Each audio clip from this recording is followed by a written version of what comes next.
Anthony Slater sitting here at UCLA's campus, where a few minutes ago we talked to the Thunder, previewing their game tonight at Staples Center downtown against the Clippers.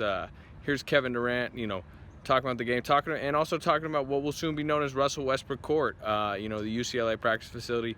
Russell gave a big donation that was announced earlier this month, and he talked a little bit about that. So here's Kevin. Two teams of last 7 have alternated wins, which the stats been very evenly matched. Why do you think that is?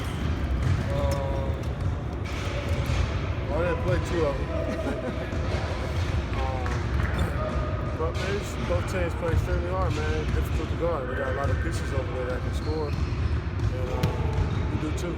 So we always have some nice battles with the Clippers. We respect them, they respect us. It's always a good battle. What are some keys for you all tonight in this matchup?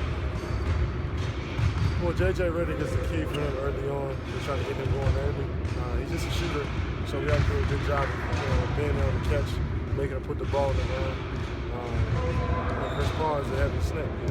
Blake Griffin's playing great basketball right now, so I go down the line. They got good players, man. Offensively, they're one of the best in the league. They create open shots for each other, so we got to make second and third efforts. Kevin, is there any more to when you play the perceived elite teams in the league when you go head-to-head? I don't know how many times I gotta say it, but every game I play, I feel like it's an elite team. And that's why I got to bring it. I can't pick and choose my spots.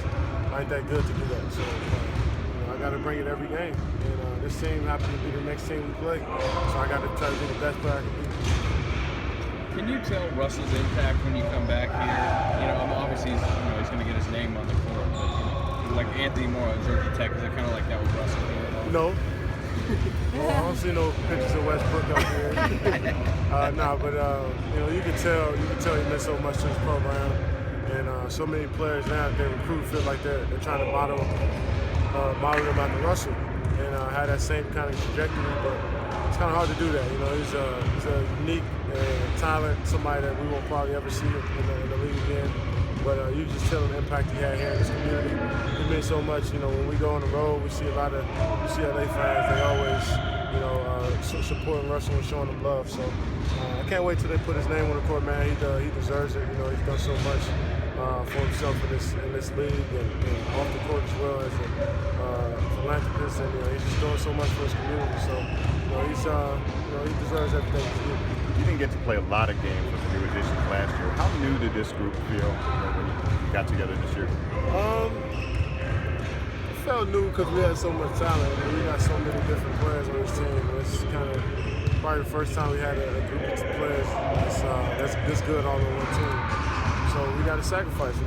I got to look myself in the mirror. I had to sacrifice and figure out how to be effective